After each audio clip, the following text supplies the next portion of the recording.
Why the narcissist can't sit still.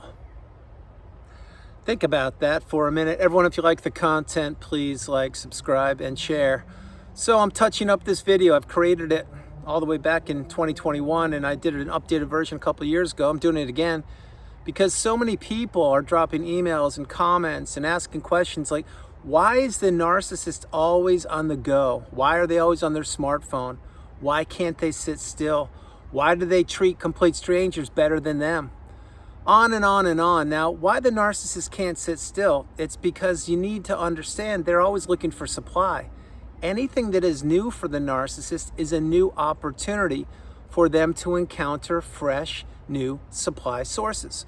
Not only that, but if there are things going on that the narcissist wants to do, then they usually have other toxic people that are going to those events or those classes or seminars or whatever it's going to be. You see, the narcissist, you need to understand, they don't care about anybody as a beautiful human being. They care about that person being trapped and stuck in the trauma bond, in the narcissistic fog, being subservient to the narcissist, doing things for them. One of the main things the narcissist does with virtually everybody is they take them for granted.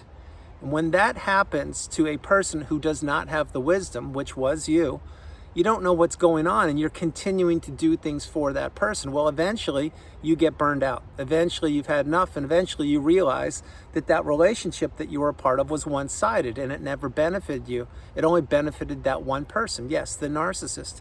And this is why they're always on the go. It's why they can't sit still. Because they realize that if they could leapfrog from one person to the next person, when they burn out the first person and the second person is a fresh source of supply that doesn't even know what narcissism is, or maybe even a recycled source, then they get a fresh battery pack to use, abuse, manipulate, trick, trap, blame, rinse, wash, repeat. This is what the narcissist does. That's why if you think for one moment that the narcissist will change, or that they will introspect, or they're going to apologize and actually mean it, or have empathy, or actually know what it's like to feel love or to give love, you have another thing coming. The narcissist can steal love, they can destroy empathy, and they can take all of your hopes, dreams, aspirations, and goals and ideas and use them for themselves. And once they get what they want, they will crumble up any person that gets too close to them, throw them away in the freeway via discard, wash, rinse, repeat. This is what these people do. Now, this is another reason why the narcissist can't sit still. Over the years, I've suggested and I've shared with you, usually, or many times, I should say, not usually, many times the narcissist has multiple smartphones. If you, the person watching this video, if you have multiple smartphones, it doesn't mean you're the narcissist. What it means is that one of the tells for the narcissist is when they're on their smartphone as if they can't get away from it. You have two arms, two hands. The narcissist has the same, but it appears, and you should be chuckling at this one, or at least pausing and saying, you're right. It appears as if the cell phone of the narcissist is super glued to their ear, or they have an extra arm, and it's always around them. And what does the smartphone do for the narcissist? Number one, it gets supply from them, or for them, from every country on the planet. Number two, it's 24/7 supply. Number three, when the narcissist is on their smartphone, and let's say you were with them, I'm using past tense because my hope is that you've gone no contact, you blocked that person, deleted them, removed them and all flying monkeys and people associated with them. But back then when you were with them, when they were on one of their smartphones, and let's say you were driving in the car and they were the passenger and they acted like they were so busy, what were they doing? They were getting the best of everything. They were using you as the chauffeur. They were ignoring you. They were telling you to shh, be quiet, I'm on a phone call. And you were being devalued while you were doing what they wanted you to do. And they were also grooming other people or getting supply or getting information from other people. And once you got to your destination, what would the narcissist do? They wouldn't say thanks for the ride, appreciate it. They would say, pick me up in 20 minutes or pick me up in 3 hours, don't be late. And by the way, make sure that you cook, you clean, you put gas in the car, you wash it, you wax it, make sure the laundry's done, the pet's been taken to the vet, and you have all the groceries stocked up. And by the way, don't bother texting me because I'll be cheating on you with your best friend. This is what the narcissist does. It wasn't meant to trigger you or upset you. It's what these people do. They are always in a relationship with one foot in the relationship, the other foot out the door. The narcissist knows what they're doing. They've been doing it long before they met you. They're still doing it right now, and they did it with you. And why they can't sit still is they don't want to miss out on anything. Now, over the years, I've mentioned this one term. It's called FOMO, fear of missing out. Again, I created that video in 2021. FOMO is not a good experience to go through it all. I did experience that in the past. No longer do I experience that. I haven't experienced that in years, and I don't anticipate that to ever enter my energy field because I know who I am and I've healed. But when you're trapped in the narcissistic fog, the trauma bond, and being devalued, and you're loyal and subservient to a person who was abusing you for a period of time, you will experience FOMO until you heal. Flip it. The narcissist also experiences FOMO. I've never talked about this in a video. I'm going to share it with you right now. Remember, if there's a big event going on, or like maybe the summer party of the year, or the spring party of the year, or some holiday get together, or a barbecue, or a graduation, or a wedding, or something, and the narcissist isn't there to attend, what happens? They miss out on all the juicy gossip. They miss out on all the vulnerable people. They miss out on creating drama and blowing up whatever event that was. You see, this is why the narcissist can't sit still. In any one day of the 365 days a year there are, not counting leap year, there's always something going on with certain people in their lives. And the narcissist is at the top of that list. This is why the narcissist is always picking and choosing where they will go, where they won't go, who they'll spend time with, who they won't, where they're going to sit, if they won't sit, if they're going to be late, if they're going to be on time, what they're going to wear, how their hair is going to look, what their makeup's going to look like, if their tie is going to be this color, etc. Because the narcissist does what they want, but they're always working or performing for an audience. I've shared this for so many years in videos. This is what the narcissist does. They need an audience to perform for. And many times the audience is one person, other times it's two or more people. But this is why the narcissist can't sit still. They need to try to outdo the other narcissists. They need to find the best sources of supply.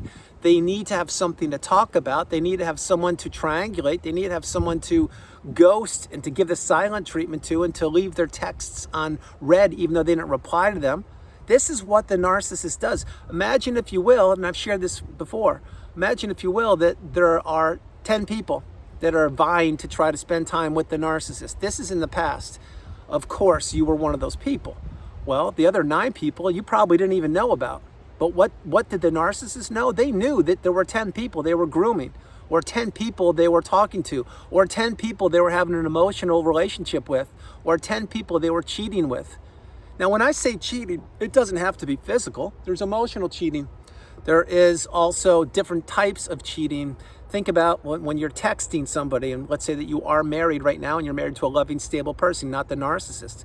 And let's say you swayed off the path for a couple days, years ago, and you got a little too close to a workmate or something, you caught yourself and you said, wait, I can't do this. Well, that's what a loving, healthy, stable person does. They catch themselves and they don't do damage. And they realize that, wait, you're in a relationship, you can't be doing those things. That's not what the narcissist says. They say, hey, someone's paying attention to me? No problem. I'll love bomb them all day long and see what they can do for me. And maybe if I'm fortunate enough and I'm acting like the narcissist and I'm not, then I'll get them trapped in the narcissistic fog or the trauma bond, and they'll be one of these puppets that I'll put in the closet on a shelf once I'm done devaluing them, and they'll stay stuck and trapped and they won't advance in life. See, this is why the narcissist can't sit still. They are always scouring the planet looking for supply. They're looking to see who's paying attention to them. Let's talk about social media platforms. They can be whatever platforms you are on or you're not on. The narcissist is crawling over social media because the narcissist needs accolades, they need attention, but they also need to know who's looking at their posting. Think about what I'm mentioning to you. And when the narcissist is scouring who is looking at their social media feeds, then they begin to vet people and they say, okay, let's say hypothetically there were 20 people that looked at their post today. Okay, well, maybe 14 of them, they know who those people are, so they're out the window. Maybe there's 6 new people. I don't know. Maybe there's 6 people from just a couple weeks ago. Well, then they can start planting seeds and working on those people. This is why the narcissist can't sit still. This is why they devalued you. This is why they took you for granted. This is why they peppered you with abuse. This is why they did not care about you. And this is why they twisted the knife in you as deep as possible when they discarded you, because they knew it would do damage to you. They knew you wouldn't ever, ever, ever figure it out. But guess what? You did. And not only did you figure it out, there's the narcissist right there trying to stop the video. Not going to happen. But not only did you figure it out, but you put yourself back together and you went no contact. You blocked that person. You deleted them. You removed them and all flying monkeys and people associated with them. Yes, I've said that twice because not only does going no contact work, but it is instrumental in your healing. You need to understand that the narcissists themselves experience FOMO. I'll give you one more tiny example here, then I'll close the video. Think about the narcissists, plural, and the web or the den or the beehive of narcissism, because the narcissist usually surrounds themselves with other toxic people. Yeah, you didn't know that, did you? But now you do. Well, all of those toxic narcissists in the den of abuse, whether they're family members, besties, wink, wink, their own family members or whomever, they are always comparing each other's supply sources. This is not exclusive to romantic. I'm referring to access to beach homes, access to ski chalets, access to the parties, access to getting the cool clothes or the cars or the trips, the weekends, the barbecues, the holidays. This is what the narcissist does. They are always on the go trying to upgrade. They're trying to level up, and they don't care what they have to do to level up. What the narcissist doesn't get is eventually they will level down. They're not going to level up anymore. They will continue to get worse and worse and worse. And eventually they will crawl under that rock where they came from. And eventually there will be a big price for them to pay for all the damage they've inflicted upon humanity since the minute they were born until the minute they left the planet. Yeah, there is a big price to pay. That won't come at the hands of a human being. It will come at the hands of something much greater than us. But this is why the narcissist can't sit still, because once they get a fuel source, they burn that fuel source out, and they are always looking to acquire new fuel sources. This is why once you get the wisdom, you must go no contact and block that person. The narcissist will never change. They only get worse. They only abuse people, manipulate them, and they all have an expiration date. I'm referring to each and every narcissistic relationship.